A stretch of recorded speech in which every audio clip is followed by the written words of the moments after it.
Examples of environmental degradation that you may have observed around you. క్వశ్చన్కి అర్థం ఏంటంటే అమ్మా ఏ విధంగా ఎన్విరాన్మెంట్ అనేది డిగ్రేడ్ అవుతుంది. ఫ్యూ ఎగ్జాంపుల్స్ చెప్పమంటున్నారు నీ చుట్టూ అబ్జర్వ్ చేసి.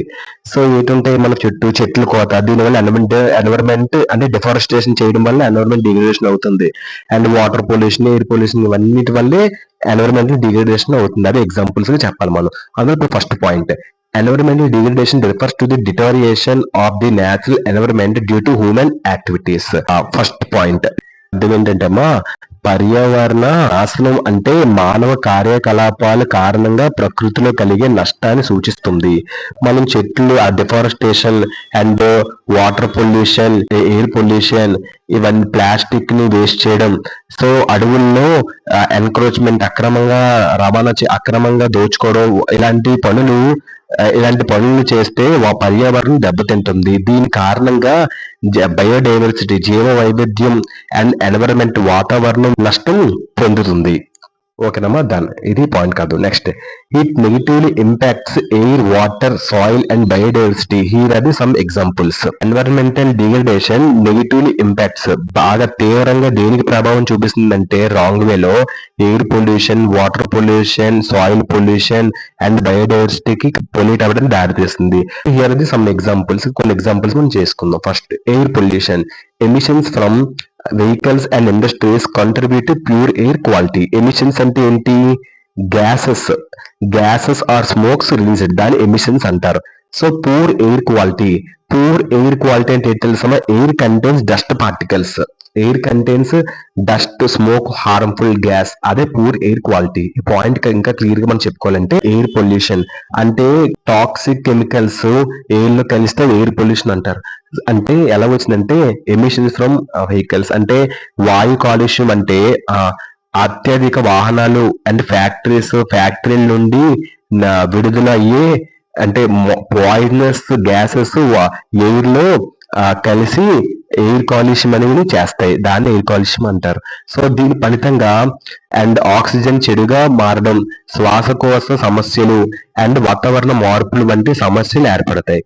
సో ఇంకా కార్లు, బస్సులు, ట్రక్లు అండ్ దీని ద్వారా కూడా పాయిజనస్ గ్యాసెస్ ప్రొడ్యూస్ అనేది అవుతున్నాయి. ఎగ్జాంపుల్ CO2, NOx ఇలాంటివి.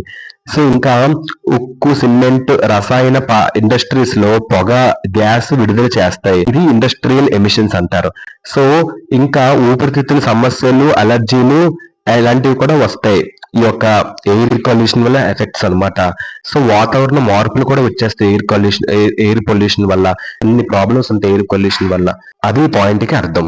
ఓకేనమ్మా, డన్.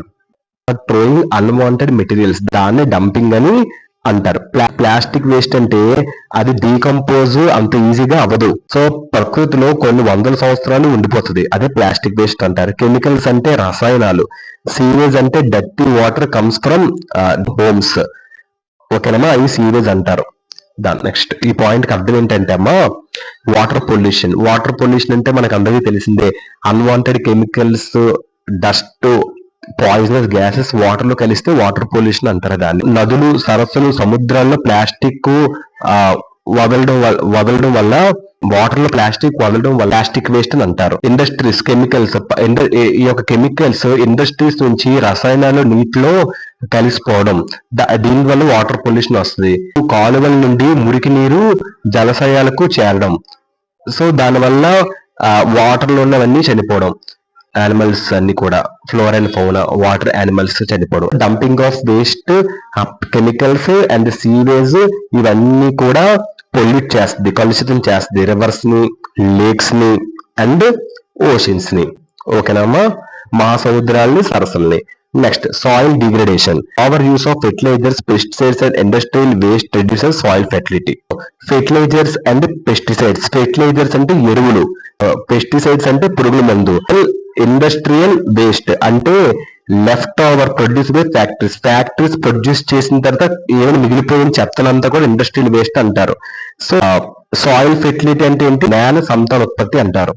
సో ఈ పాయింట్ కి అర్థం ఏంటంటే అమ్మా అతిగా ఫెర్టిలైజర్స్ అండ్ ఇండస్ట్రియల్ వేస్టేజ్ మట్టిలో వేసినప్పుడు మట్టిలోని క్వాలిటీ తగ్గిపోద్ది. దీనివల్ల మట్టి పంటలకు తగినంత ప్రొడక్షన్ ఇవ్వకపోవడం జరుగుతుంది.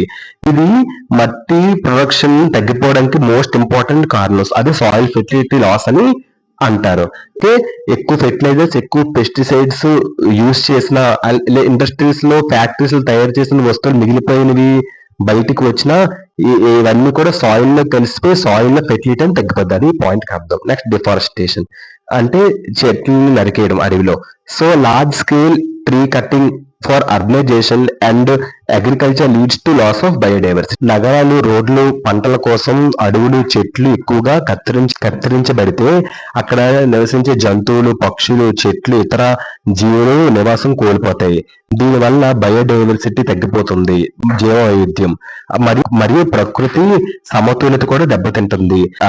అర్బనైజేషన్ కోసం, వ్యవసాయం, అగ్రికల్చర్ కోసం ఎక్కువ శాతం ట్రీస్ ని కట్ చేయడం ద్వారా అది దేనికి దారితీస్తుంది? జీవ వైవిధ్యం, బయోడైవర్సిటీకి దారితీస్తుంది. బయోడైవర్సిటీ అంటే ఏంటమ్మా? ఆల్ కైండ్స్ ఆఫ్, ప్రతి ఒక అర్త్ లో ఉన్న ప్రతి జీవి, all kinds of life on earth, దాన్ని బయోడైవర్సిటీ అంటారు. సో ఇదమ్మా list a few examples of environmental degradation that you may have observed around you. ఓకేనమ్మా, hope you understand. Thank you.